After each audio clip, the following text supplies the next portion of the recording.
So here is where we land. Modern football has done something quietly radical over the last 20 years. It has stopped asking players to be the position they wear on their back. A goalkeeper does not have to be a shot stopper first. A number 9 does not have to be a finisher first. A right back does not have to be a defender first. The shirt is now a starting suggestion, not a job description.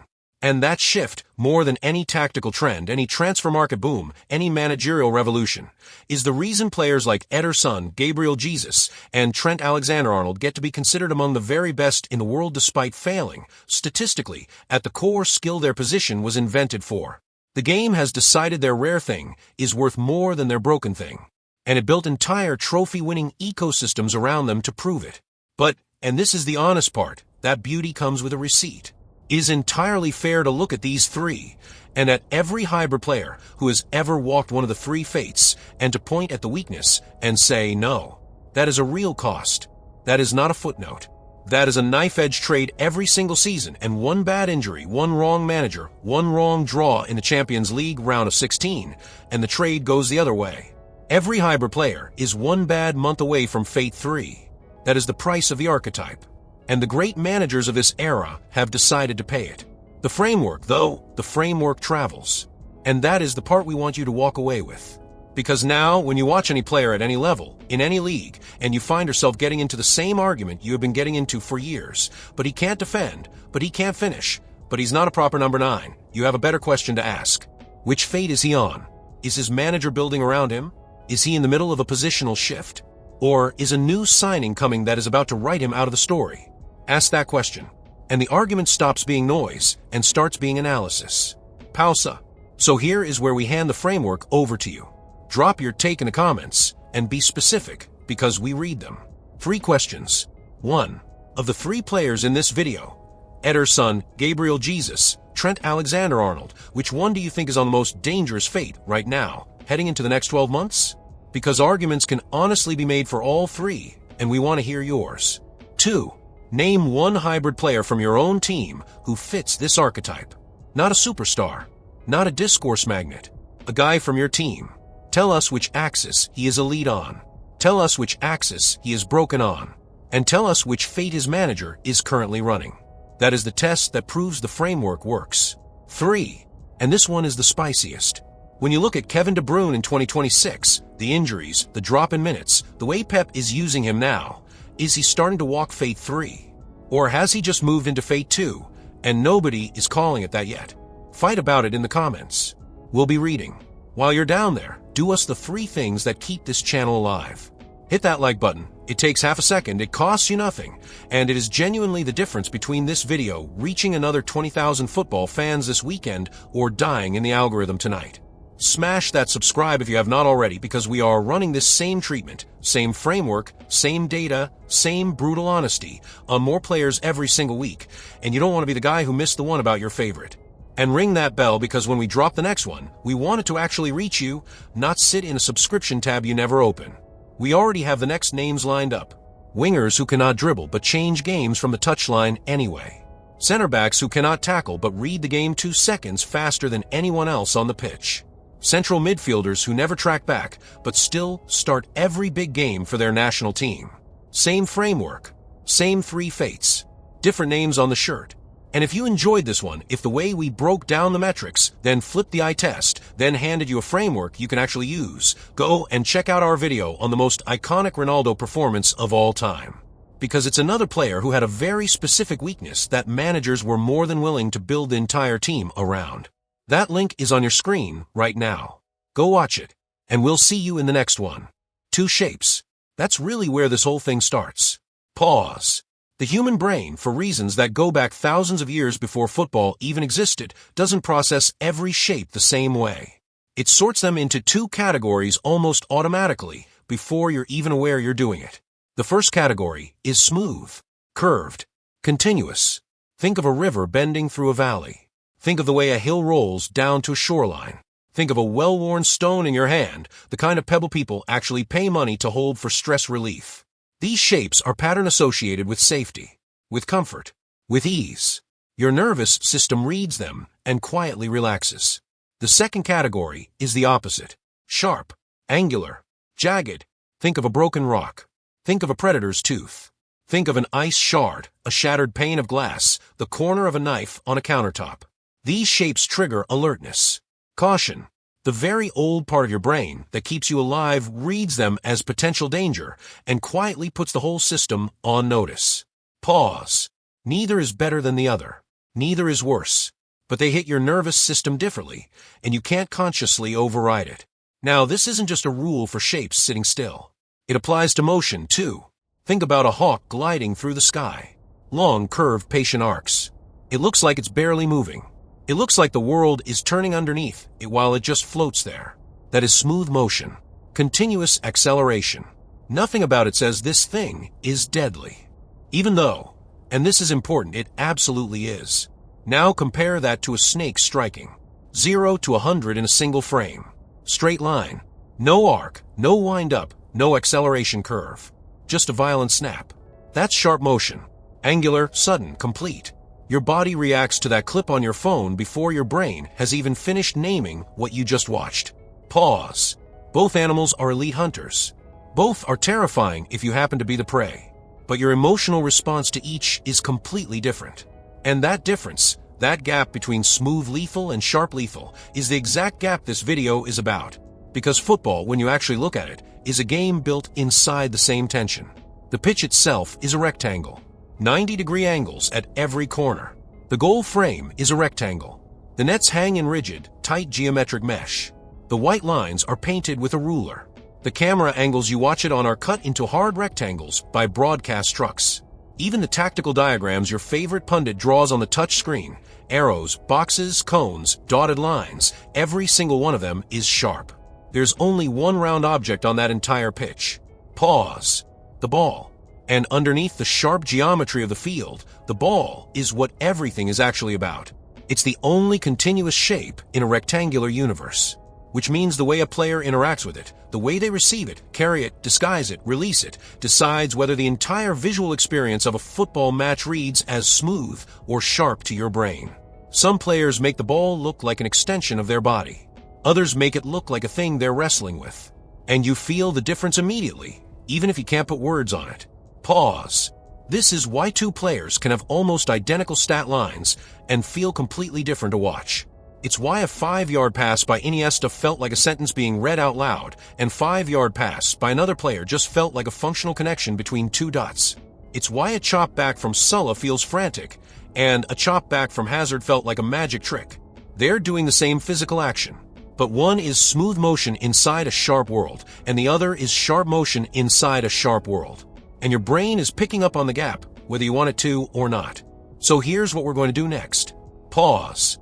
We're going to take this framework, smooth versus sharp, curved versus angular, hawk versus snake, and we're going to run 3 of the most watched wingers on the planet through it. Vinicius Jr, Bukayo Saka, Lamine Yamal, and I'll tell you up front, 2 of them behave exactly the way you'd expect, but one of them breaks the framework in a way I have never seen a teenager do before. Before we get to why he hits different, we have to be honest about the thing he isn't. Pause. Because if you go on X, or if you sit at a table with somebody who watches the Premier League 6 days a week and only puts La Liga on when it's Barca versus Real, you're going to run into the same argument over and over. Yamal is overrated. Show me the goals. And I want to acknowledge something uncomfortable right up front before we build anything else. On pure output, on the metric that has driven every single winger conversation for the last 20 years, that argument is not stupid. Let me walk through it. Pause. If you rank the top wingers in Europe by goals per 90 over the last 12 months, Lamine Yamal is not top 10. He's not top 15. In some stretches of the season, he isn't even top scorer on his own team. Robert Lewandowski scores more. Rafinha scores more. On the runs where Ferran Torres has been in decent form, Ferran Torres scores more. Now compare him to the wingers people put in the generational bracket, because that is exactly where the discourse has already tried to plant Yamal. Mohamed Salah, in his peak Premier League campaigns, has repeatedly cleared 20 league goals. Kylian Mbappé, in his final League One seasons, hit closer to 30. Vinicius Jr, in the year he came second in the Ballon d'Or, was north of 20 across all competitions with plays in a Champions League final. Erling Haaland, different position, but he lives in the same generational young forward conversation Yamal has been dragged into, has cracked the sport with numbers modern football has never seen. Yamal isn't at those numbers.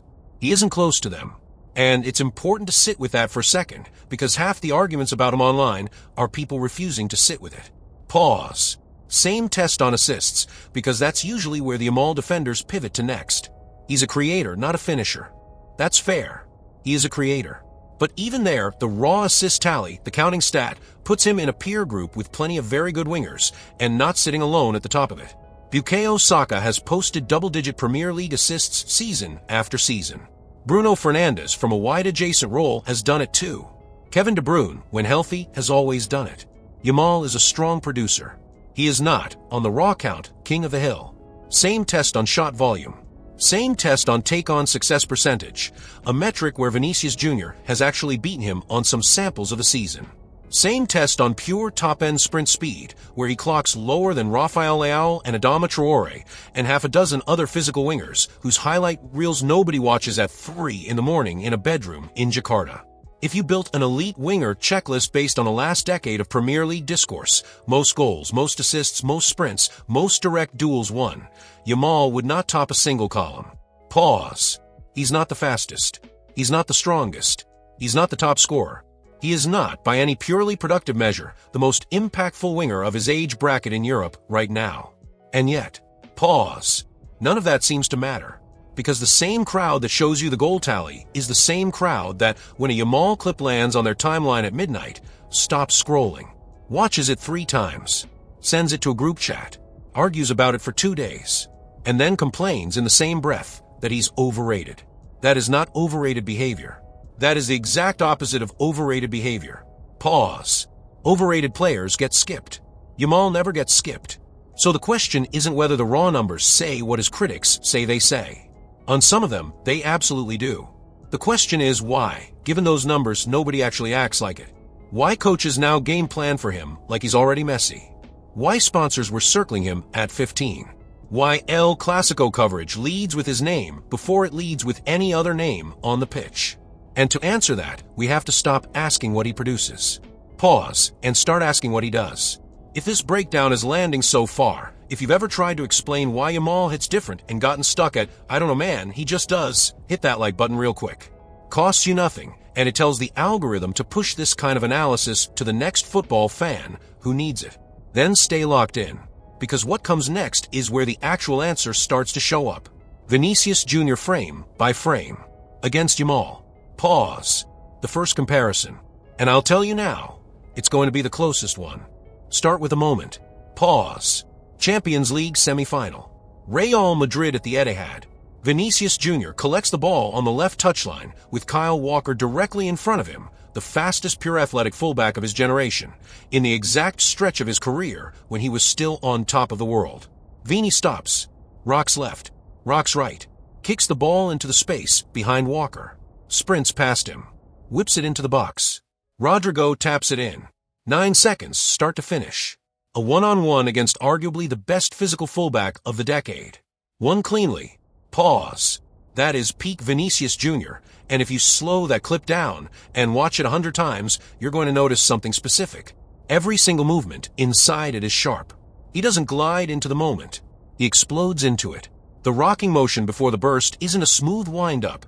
It's 2 hard, mechanical shifts of weight, like a spring being compressed and released. The push past Walker isn't a curved arc. It's a straight vertical sprint the instant the space cracks open. The whip into the box comes off a plant leg that stops him dead in a single frame. Vinicius Jr., when you actually watch him closely, is the cleanest sharp winger in modern football. Pause. Every part of his game confirms it. The step-overs. Not the small, close-to-the-ball step-overs Neymar used to do at Santos. Vini's are wider, higher, deliberately theatrical. Each one is a snap of the whole leg. The signature flip-flap elastico he throws at fullbacks isn't a smooth flick. It's a violent inside-outside snap of the ankle, engineered to freeze a defender for exactly 1 frame so he can accelerate through the gap that opens. The finishing motion.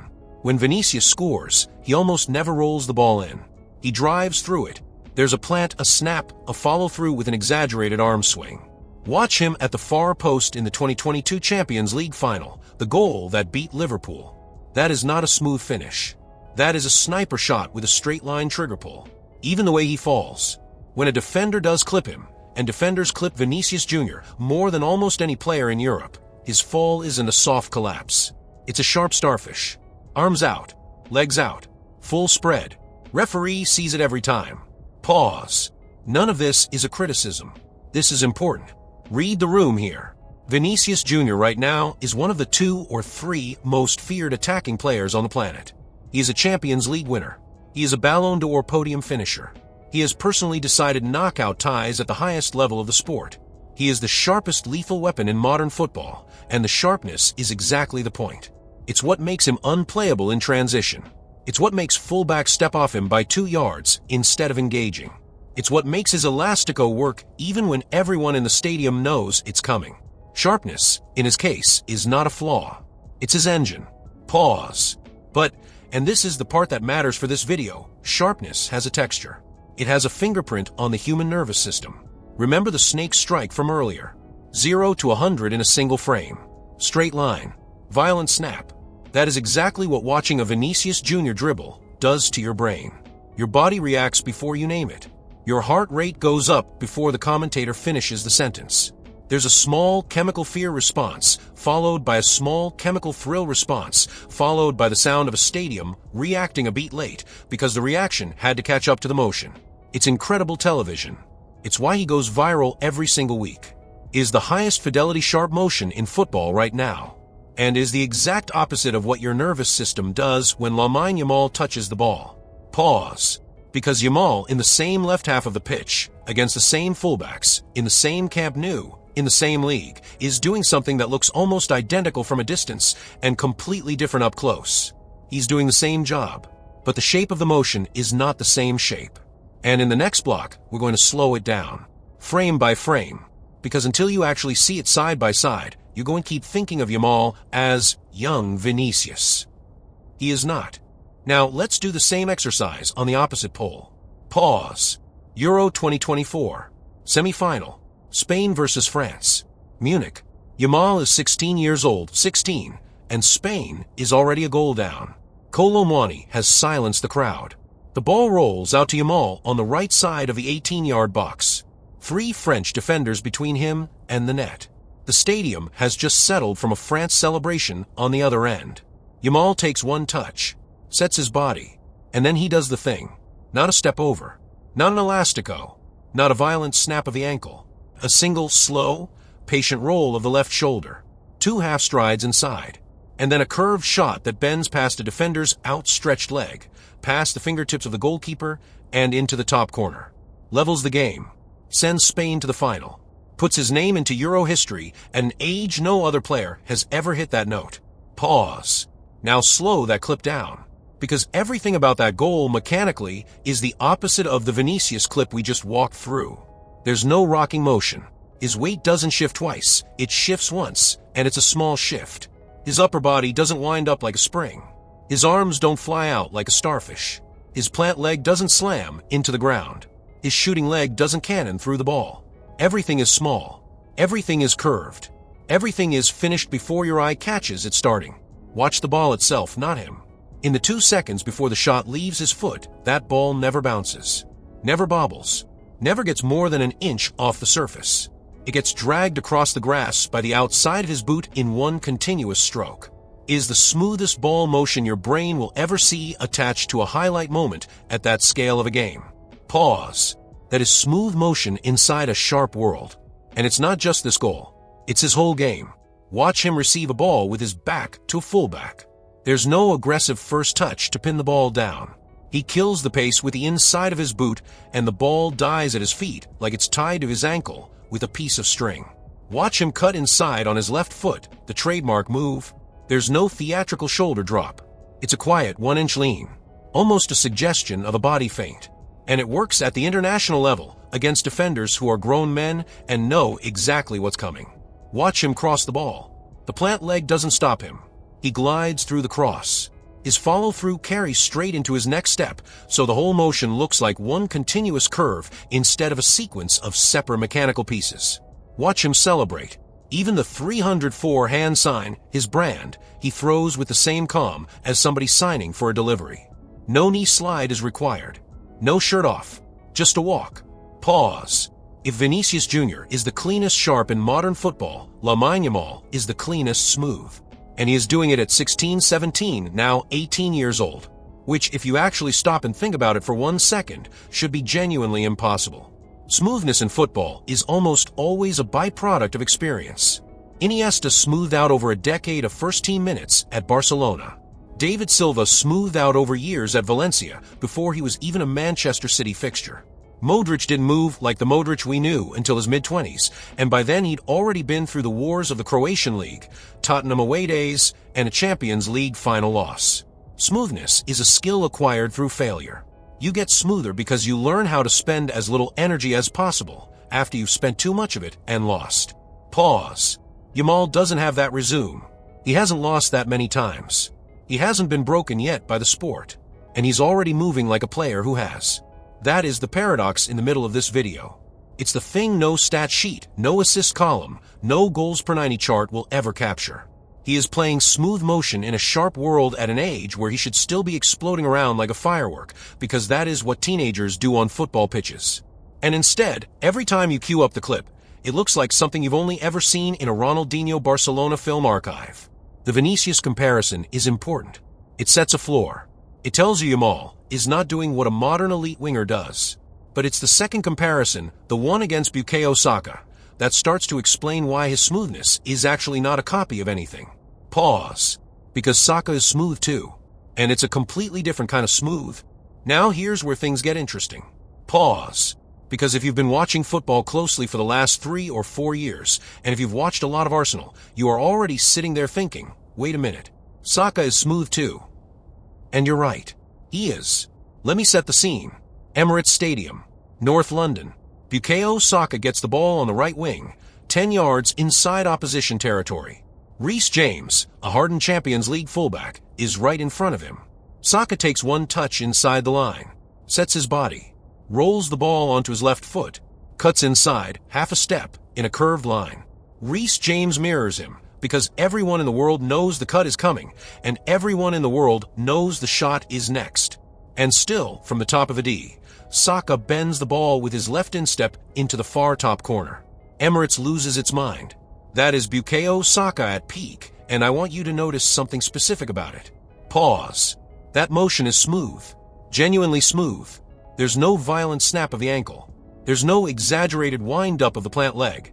The step inside is small. The shot follow-through curls straight into his next step, exactly the way Yamal's follow-through does. If you tracked his center of mass frame by frame, the line would draw a clean arc from touch to shot. Saka is a smooth footballer, and in a Premier League packed with sharp motion wingers, Rashford, Doku, the entire Newcastle attack, he stands out because he's one of the very few doing it in a controlled, curved way. He is a smoothness outlier in the most physical league in the world. But, and this is the part that matters here, if you actually put Saka and Yamal side by side, you can feel a difference. And once you can name it, you can't unsee it. Pause. Saka's smoothness is engineered. Yamal's smoothness is native. Watch Saka's route to shot from the right wing. That route is basically a fixed pattern. Come inside on the touchline. First touch onto the left foot. 2 steps inside. Bend the shot to the far post. He has been executing that same pattern at a world-class level since he was 17. Arteta's Arsenal has built entire tactical positions around making sure that space opens up for that pattern. The overlapping fullback, the underlapping 8, the false 9, dragging the center back, the pivot recycling, they all exist inside that team to give Saka the room to do the one thing he does perfectly. He is smooth because a system delivers the ball to him in the exact conditions that let him be smooth. Take him out of that system, and this is a real observation, not a slander, and Saka's motion looks tighter. You saw it in stretches at Euro 2024 with England. You saw it in earlier Champions League away days before Arsenal had fully built around him. The motion is still competent, but without the machinery around him spacing the pitch, just so, the smoothness has to work harder. Some of the curves flatten out. Some of the touches come off a little rushed. He is still elite, but he's not gliding. That is what engineered smoothness looks like. It's genuine, it's world-class, and it's earned, but it lives inside a system that supports it. Pause. Now watch Yamal. In any system, in any shirt, in any age category from La Masia's youth teams all the way up to Spain senior. You can put him in a Barca B match nobody is watching. You can put him in Xavi's Barcelona. You can put him in Hansi Flick's Barcelona. You can put him in Luis de la Fuente's Spain at 17 years old, on a stage he has no business being on, in a semi-final of a European Championship, in front of 80,000 people. And the shape of his motion does not change. He drags the ball across the surface. His shoulder rolls in a tiny arc. His plant leg glides. His follow-through carries straight into his next step. He plays the same way in a pre-season friendly against nobody as he does in a Champions League round of 16 away leg. Pause. That is not engineered. That is not something a system built into him. That is something he showed up with. Which, and this is going to sound like a big claim, but stay with me, is a much, much rarer thing. Saka is one of the best wingers in the world. Full stop. He has earned everything he has. But his smoothness has an origin story, and the origin story involves a coach, a training ground pattern, and a system built specifically to give him the conditions to be smooth. Yamal's smoothness does not have an origin story yet. It just is. Pause. And that is the tell. That is what makes coaches across Europe watch him and quietly panic. Not the assists. Not the goals. Not the age. The fact that the shape of his motion is not something anyone taught him. The next block finishes this half of the video, because there's one more layer to the Saka comparison. And once we put it on the table, the pivot question opens up on its own. Here's the layer of the Saka comparison we haven't touched yet. Pause. Because so far, everything I've said about Saka has been about what he does with the ball. The cut inside, the curl, the signature shape of the shot. And for that half of the analysis, engineered smoothness is doing a lot of work as a description. But football isn't just what a player does with the ball. It's what an entire team does around that player when he doesn't have it. And once you look at it that way, the Saka-Yamal delta gets sharper, bigger, a little uncomfortable to keep looking at, honestly, if you're an Arsenal fan. Try this thought experiment. Pause. Take Bukayo Saka out of Arsenal. Not to punish Arsenal, just theoretically. Drop him at, let's say, Newcastle, or Aston Villa, or a mid-table Bundesliga side. What do you get? You get a smooth, right-footed inverted winger who cuts inside on his left, whips crosses with his right, takes penalties, doesn't lose the ball much, and gives you a floor of 10 goals and 10 assists. That is a fantastic player. That is a top 40 player in the world. But, and I want you to sit with this, you get roughly the same shape of contribution. The team around him has to adjust its structure to feed him the same conditions. When it does, the player looks the way you already know Saka looks. When it doesn't, Saka is just a very good winger who works hard. Saka, in that sense, is a system's output. He's spectacular inside the right system and diminished outside of it. Pause. Now, try the same experiment with Yamal. Take Lamine Yamal off Barcelona. Put him at Girona, at Nottingham Forest, at a promoted Bundesliga side, at literally any club in a top 5 league that isn't a giant. What happens? The team's structure would reorganize itself around him almost overnight. Not because a coach with a whiteboard sat down and said, let's build around Yamal. Because the opposition would force the issue. Every fullback he faced would start dropping 5 yards deeper the moment he touched the ball. Every center back would start shading toward his side. Every winger on the other team would be told to track back and double up in his half. And every free kick from 25 yards out would become a real possibility of a goal. That is a completely different phenomenon. Yamal isn't a system's output. He is a system's input. The system deforms around him whether his own coach wants it to or not. If Saka is Arsenal's smoothest weapon, Yamal is a gravitational force. He warps space. Which, and this is the connect back to the smooth versus sharp framework, is exactly what smoothness at his rarity level actually does on a football pitch. Pause. The smoothest players don't just look calm. They make everyone around them look calmer. And that composure is contagious. Watch a Barcelona game, and pay attention to how they play when Yamal is on the pitch, and when he isn't. When he's off, injury, rotation, red card suspension, Barcelona plays a slightly different sport. A more urgent one. A more direct one. Pedri looks around for more risky vertical passes because the safe magic outlet on the right isn't there. Rafinha carries more of the creation burden. Lewandowski drops deeper to combine because the wide overload no longer exists in the same shape. It works.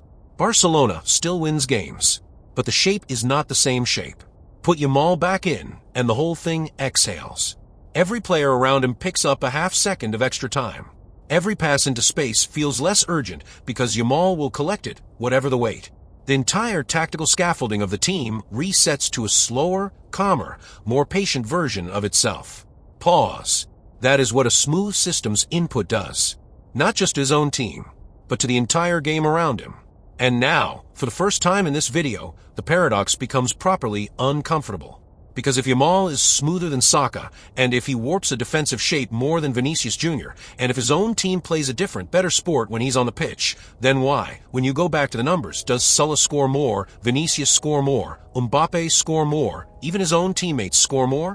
Why is the pure output not there? Coaches don't design double teams for players whose output doesn't scare them, but they design double teams for Yamal, which means the coaches are seeing something the counting stats are not picking up. Pause. So the question is very simple. What are they seeing? And why is the number on the score sheet the last place it is going to show up? That is the pivot question. It's the exact hinge of this whole analysis. And in the next block, we're going to answer it. Because when you finally see what he actually does, and why it doesn't produce the same numbers the guys around him produce, you're going to understand something about the modern game that most fans have not caught up to yet. Pause. Something coaches figured out 3 years ago, and pundits are still 5 years behind on. Here's the thing about the numbers on a score sheet. Pause. They only ever measure decisions that were taken. A goal is a decision. An assist is a decision. A shot is a decision. A completed pass is a decision. Every single line on that stat sheet is the same class of event. Something happened. And that is fine if the thing you're trying to measure is what a player produced, but is completely blind to what a player made possible. Pause. That is the gap professional coaches operate inside. And it's the gap Lamine Yamal lives in.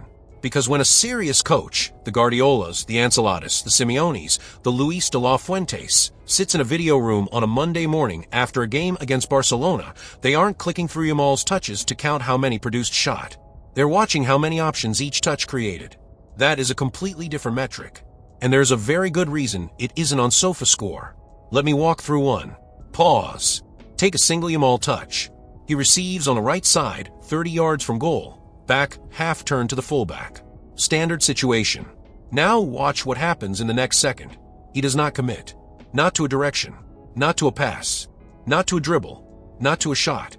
His body angle at the touch is oriented in a way that leaves 4 different futures open at the same time. He can carry inside on his left foot. He can play a first-time chip over the top. He can drop a short layoff into midfield. He can drag the ball outside to attack the byline. He is not deciding because the touch itself is the thing that opens the fork. He has decided to keep deciding. Now think about what the defender in front of him is doing. He has to cover all 4 futures. He can't sell out to one because Yamal hasn't picked one. He can't jump the pass because Yamal hasn't shown him a pass. He can't cut off the dribble because Yamal hasn't gone at him yet. He is frozen inside an information vacuum. And a frozen defender is a defender who has already lost. That entire sequence from touch to freeze to whichever future Yamal eventually chooses probably shows up as one uncounted event on the stat sheet. Or at best, as one completed short pass. 0 goals, 0 assists, 0 shots. Pause. But every coach watching it knows what actually happened. Yamal just deleted a defender from the play by not deciding. Now scale that up. Now count how many times in a single 90 minutes he makes that kind of fork touch. Coaches count it. Guardiola counted Messi that way for a decade. Ancelotti counts Vinicius that way inside a Real Madrid tactical review. And when they count Yamal at 18 years old, the number is already sitting inside the same conversation as those two. That is what the numbers don't see. And that is why coaches double team him. Pause. Because a defensive shape doesn't panic about a shot count. A defensive shape panics about someone who is going to force it to make a choice it doesn't want to make, and then punish whichever choice it picks. That is what Yamal does. Every touch is a fork. And the fork is smoother, cleaner, and better disguised than every other 17 or 18-year-old in the sport by a distance measurable in years of development. The reason he doesn't score 20 a season is that his game isn't built around finishing forks. It's built around opening them. He is a fork factory. And the assist column only picks up the very last one, the one that closed with somebody else scoring, which grossly undersells how many he creates that die somewhere in the middle because his teammates couldn't finish the 5th pass in the sequence. The scoreboard shows the last hit of a rally, Yamal is winning the first 4 shots of every rally he's in. Pause. Now quick pause here, and this is genuinely part of the video, not a random ad break. If you have made it this deep into the analytical layer, where football stops being guy scored, guy assisted, and starts being guy warped a decision tree, you already know this channel is worth an actual subscribe. Hit that subscribe button and ring the bell so you don't miss the next breakdown when Yamal is officially on a Ballon d'Or ballot, or when the next teenager from Europe shows up doing something the sport hasn't seen in 20 years. Then come back, because we still haven't answered the second half of the pivot question. Pause. We know now what coaches see: forks, optionality, deleted defenders, uncounted events. But there is a mechanical reason he can do this at 18 and Vinicius Jr. couldn't at the same age, and Saka can't quite do it in the same shape today, and most players never do it in an entire career. That reason lives in 3 specific things about his body at the moment of the touch. And in the next block, we are going to name all 3. 3 details. Pause. That is all it is. 3 small things about what Yamal's body does at the exact millisecond his foot meets the ball. Each of them, on its own, is trainable. Each of them shows up in decent professional players in isolation. Almost no player under 25 stacks all 3 at the same time, on the same touch, without thinking about it. Yamal stacks them at 18. Detail 1. His hips. Pause. Watch him receive any ball, at any angle, in any part of the pitch. Freeze the frame at the exact instant of contact, and look at where his hips are pointing. They are not pointing at his primary option. They are not pointing at the fullback. They are not pointing at goal. They are pointing at a diagonal that sits perfectly between 2 possible futures, usually about 30 degrees off the direction the pass came from, and about 30 degrees off the direction he actually ends up going. That angle is not natural. Almost every young winger, when receiving under pressure, opens his hips toward the space he intends to attack. It's an unconscious tell. The body previews the decision before the ball has even settled. Vinicius does it. Rashford does it. Saka does it, though less than most. Even prime Neymar did it before he learned to disguise it in his mid-20s. Yamal doesn't do it. His hips lie. And because his hips lie, a defender loses the single most reliable early cue that decades of coaching have trained him to read. Pause. Detail 2. The ball's position relative to his boot. Freeze the same frame. Look at where the ball is against his foot. Is not pinned under the sole. Is not out in front, waiting to be pushed. Is not tucked flat against the inside instep. It's sitting at a very specific spot, the middle outside of his left boot, roughly on laces, with the outside of his foot slightly angled outward. That single ball position keeps 4 options mechanically live. He can drag it inside with the inside of the same foot. He can push it outside with the outside of the same foot. He can flick it up into a lofted first-time pass. He can shift his weight and pull it back with the sole. All 4 are available inside the same 0.2 seconds. And a defender watching that boot cannot pattern match which one is coming, because the boot itself is not committed. If detail 1 is the hip disguising the intent, detail 2 is the foot disguising the mechanic. Together, they are almost impossible to defend. Pause. But it's detail 3 that is the truly disturbing one for opposing coaches. Detail 3. His head. Watch him in the 2 seconds before the ball arrives. Not the moment of the touch, the moment before. What is his head doing? His head is up, turning, scanning, frequently, constantly, sometimes twice over each shoulder in a single sequence. And this isn't a generic, he checks his shoulder, that pundits love to praise. This is a specific rhythm of high-frequency microscans that most players in the world genuinely do not do at his age. Xavi did it. Iniesta did it. Modric does it now. Kevin De Bruyne does it. It is the single most reliable predictor of an elite decision-maker at the top of the sport, and it is almost always something a player learns in their mid-20s, after years of being pressed by better and better opponents. Yamal is doing it at 18, in big games, without prompting, on plays where he doesn't even end up with the ball. He is loading his brain with a full geographic map of the pitch before the ball has arrived, so that at the millisecond of contact, when detail 1 and detail 2 do their work, he already knows which of the 4 futures is worth picking. Pause. Now stack them. Hit that lies. Foot that keeps 4 options live. Head that scanned the map before the touch even happened. That is the fork. That is what the coaches are counting. That is why the double team gets designed. That is why the defender looking at him doesn't have any information to work with, because Yamal is intentionally starving him of every cue the coaching manual says to read. And the reason it matters, the reason this whole video exists, is that these 3 details, stacked together, are almost never present in a player under 23. In the whole modern history of the sport, you can count on one hand the wingers who arrived in senior football already stacking all 3. Messi, Ronaldinho, a young Iniesta, and now, probably cautiously, on the evidence in front of us, Yamal. Pause. Which brings us to the part of the video I promised at the beginning. The part you're going to want to screenshot. Because when you see 3 details stacked like this, in a player this young, you're not just looking at a talented kid. You're looking at a specific archetype. A repeating pattern that shows up once, maybe twice a generation. And once you can name that archetype, once you can list the laws it obeys, you can spot it in the next kid 5 or 10 years from now, before the rest of the internet catches on. In the next block, we are going to name it 3 laws. Something you can carry into any conversation about young football for the rest of your football watching life. I call it the 3 laws of the prodigy winger. Pause. And the first law is going to reframe what talent even means to you. Here it is. Pause. If you take one thing away from this video, one thing you can use for the rest of your football watching life, on players who haven't been invented yet, take this. The 3 laws of the prodigy winger. Named, numbered, portable, applicable to any young talent you're ever going to see on a highlight page again. Law 1. Concealment beats production. Pause. Every generation, football fans obsess over the wrong first metric. They want to know how many goals the kid has scored, how many assists he has, whether he beat a fullback in a big game. Those are all real. They matter later. They don't matter first. What matters first is how well the kid hides what he's about to do.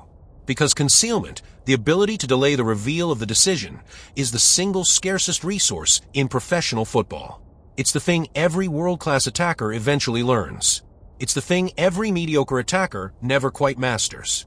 And is the thing that separates a highlight reel from a career. A young winger who scores 20 goals but telegraphs every one of them is a kid who is going to get read by better defenders in 3 seasons. A young winger who conceals every touch, even the ones that don't score, is a kid who is going to still be doing it at 35. Yamal at 18 conceals. That is law 1. And if the next kid you're watching doesn't conceal, no matter how many goals he's put up, you know exactly where the ceiling is going to be. Law 2. Every touch must fork. Pause. Most players in the world have a default touch. They receive, they set, they play a preferred option. Left foot inside, right foot down the line, turn and shoot. Whatever the pattern is, it's their signature. And it's also their limit. The prodigy doesn't have a default touch. The prodigy has a default fork. Every time the ball hits his foot, at least 3 futures are still live at the millisecond of contact. Not because he's undecided, because he's decided that being undecided is the weapon. A player who has 3 futures per touch has 3 times the tactical footprint of a player who has 1. You can be a very good footballer with 1 future touches and a great finish. You cannot be a generational footballer without 3 future touches, no matter how many goals you score. Yamal at 18 forks. That is law 2. And when you watch the next teenager who's being called the next big thing, count the futures on his touches. If it's always 1, enjoy him for what he is. If it's always 3, clear the calendar for the next 20 years. Law 3. The map comes before the move. Pause. Most young attackers make decisions in real time. Ball arrives, information is gathered, choice is made. It works. It's how the sport was played for decades. But it's slow. And it's fragile, because if the information gathered is wrong, the choice is wrong. The prodigy inverts the sequence. The information is gathered before the ball arrives. The head is up, scanning, mapping, updating in the 2, 3, for seconds before contact. So when the ball finally lands, the choice is not being made. The choice is being recalled from a map that was already drawn. That's not talent. That's not vision in the vague sense pundits use it. That's a specific rhythm of attention that shows up in the elite decision makers of every era and almost nobody else. Yamal at 18 maps. That is law 3. And if you find a young player who doesn't do it, you have a good player. If you find a young player who does, even if he hasn't scored a goal yet, you have watched the beginning of somebody who is going to matter for 15 years. Pause. Concealment beats production. Every touch must fork. The map comes before the move. 3 laws. Screenshot them. Save them. Send them to whoever is still trying to argue that Yamal is just a hype train because his goal count doesn't clear Salah's. Because now you are not defending Yamal on his goals. You are diagnosing him on a framework, and the framework says the goals are the last thing that will show up, not the first. The goals catch up to the archetype. The archetype does not catch up to the goals. And here is where this whole video pays off. Pause. Because these three laws are not new. They did not appear with Yamal. They have appeared in stacked form in a very specific and very small handful of players in the modern game. And in the next block, we're going to run 3 of them through the exact same framework and prove, with the same eye test we've been using this whole video, that Yamal is standing inside a lineage. Not a hype cycle. The names? Pause. You already know them. Messi, Ronaldinho, and a 17-year-old kid from Santos who used to do something the Brazilian league had never seen before. Let's run the framework backward. Pause. 3 laws, 3 legends, and a hypothesis. If Yamal is really the next installment of a specific archetype, then Messi, Ronaldinho, and a 17-year-old Neymar at Santos should all stack the same 3 laws that Yamal stacks now. At roughly the same age Yamal is stacking them now. Let's start with Law 1. Concealment beats production. Go back to Messi in 2005. Barcelona B. First cameos with the senior team, that first Champions League goal against Panathinaikos. What made him uncoachable at 17 wasn't his speed. It wasn't his left foot. It was the fact that no defender in La Liga at any level could tell you what he was going to do until the second touch, sometimes the third. The first touch never revealed anything. That is concealment as a superpower. Now Ronaldinho at Grêmio, and then at his early PSG. 21 years old. Watch any clip. The smile is famous. The braces are famous. What's less talk about is how much of it is deliberate concealment. He grinned before every elastico. Because when you grin at a defender, that defender's brain drops down half a percentage point of alertness for 1/20th of a second, and 1/20th of a second is all Ronaldinho ever needed. The grin was not a personality trait. The grin was a weapon of concealment. Now Neymar. Santos. 2010 to 2013. 17, 18, 19 years old.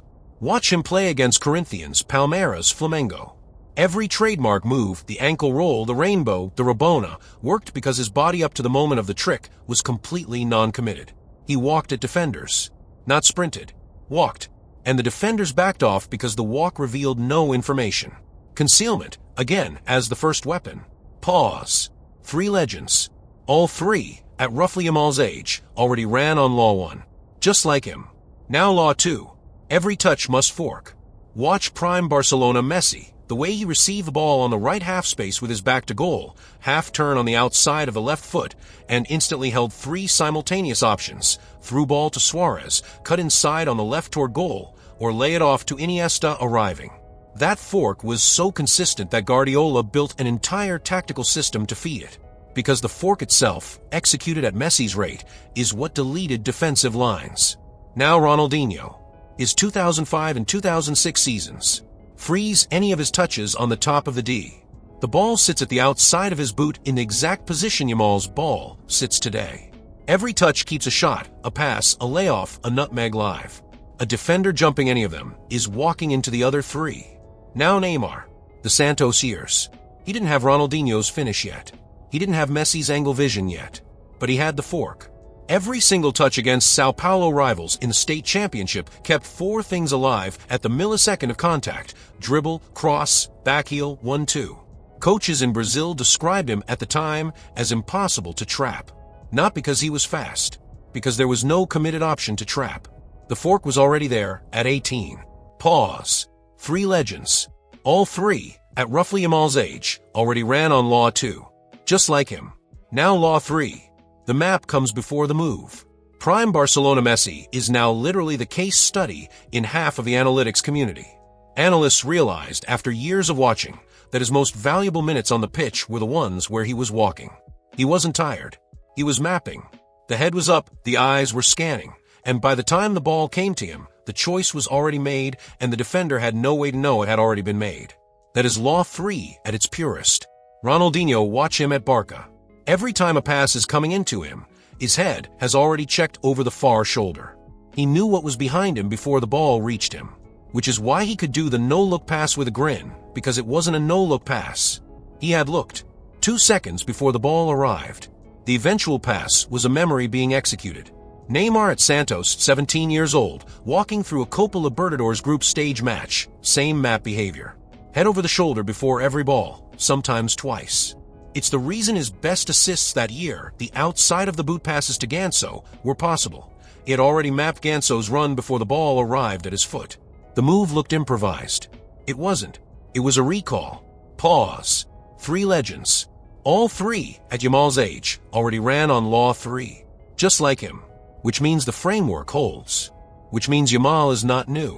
Which means what you are watching when you watch Lamine Yamal touch a football is the same archetype that produced Messi at 17, Ronaldinho at 20, and Neymar at 18. Showing up on schedule. The way this archetype has always shown up on schedule. Once a decade. Sometimes twice.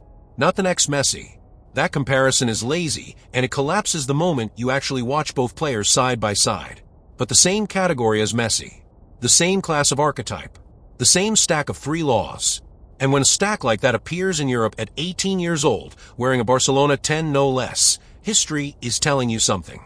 Pause. That is the whole video in one sentence. Yamal is not the goal machine you were sold. He is the archetype you were promised. And archetypes in this sport are worth more than any counting stat you will ever pull off a scoreboard. Which is where we're going to finish this. Pause. Because if the archetype matters more than the number, the whole way we talk about football is due for a rewrite. And in the last block, that is exactly what we're going to do. Here's the thing about football. Pause. The sport wants you to look at the number. That's how it's set up. Every broadcast, every graphic, every highlight reel, every wage negotiation, everything ends up counted. Goals, assists, minutes, chances created, SofaScore ratings, FBref percentiles. And then at the end of the year, one number gets held up as the summary of a whole story, a Ballon d'Or, a Golden Boot, a trophy. The number matters. Nobody in this video is telling you it doesn't. But the number is not the story. It is the receipt at the bottom of the story. And every once in a while, the receipt lies. Pause. Hazard at 32 years old didn't have the receipt Salah has. Ronaldinho, at his last Barcelona season, didn't have the receipt Messi eventually put together. Iniesta, over an entire career, didn't have the receipt Suarez had.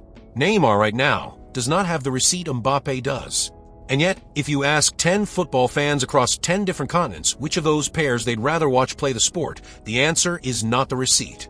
That gap between what the scoreboard measures and what the sport actually contains is the thing this video was built around. Because you cannot count concealment. You cannot count optionality. You cannot count a map that was drawn before the ball arrived. You cannot count the way a stadium changes shape when a specific 18-year-old walks into the middle third of the pitch. Those are all real. Every coach who has been in the sport for more than a decade knows they are real. But they will never show up on a stat sheet, in any tab, on any subscription-only analytics service, in this lifetime. And that is the reason football is different from every other sport. Pause. Basketball has a shot clock. Baseball has strikes. NFL has yards. In every one of those sports, the number and the game are almost the same thing. Football has a number too.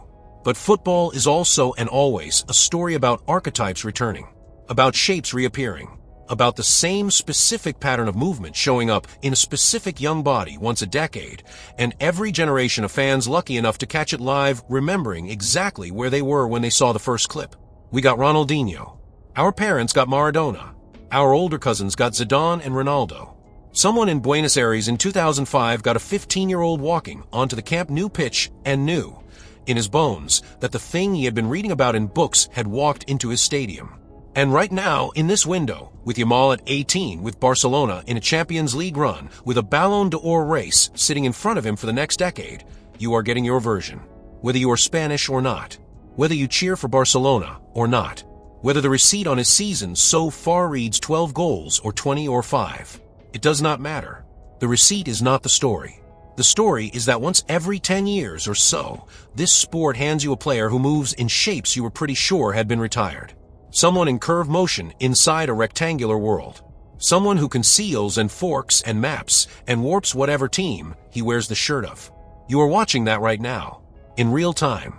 And in 10 years, when the receipt has finally caught up to the archetype, when the trophies are on the shelf, when the retrospective YouTube videos start calling him a generational, you're going to want to remember exactly what you were doing the first time you paused a clip on your phone and thought, wait, how did he actually do that? Because that pause, that specific moment on some late night with some random highlight when the pattern first hit you, that is what football is actually for. The number will always be there. The archetype only shows up when it feels like it. Enjoy this one while he's here. Pause. Now, because you made it all the way through, do me a favor. Hit that like button one more time if this analysis genuinely gave you a new way to look at the sport. It matters more than you think. Smash that subscribe button and ring the bell if you want breakdowns like this every single week, because Yamal is only one of about 10 stories this channel is chasing this season, and the next one might be the reason you actually subscribe at all. And finally, drop a comment. And I don't want a generic great video. I want a real one. Answer 3 questions specifically because I read them all. Question 1. Applying the 3 laws, concealment, fork, map, which current player under 21, other than Yamal, do you think already stacks all 3? Name him. Argue for him. Question 2. In your honest opinion, is Yamal's actual ceiling Messi, Ronaldinho, or something completely different from either of them? Pick one. Don't sit on the fence. Question 3. And this is the one I actually want you to argue about. Of the 3 laws, concealment, the fork, or the map, which one, in the modern game, matters the most? Because they do not weigh the same anymore, and I want to know which side you're on. Drop the answers below. I will be reading. Pause. Because football is not the number on the receipt, is the pattern in the motion. And once you can see the pattern, you can never unsee it again. See you in the next one.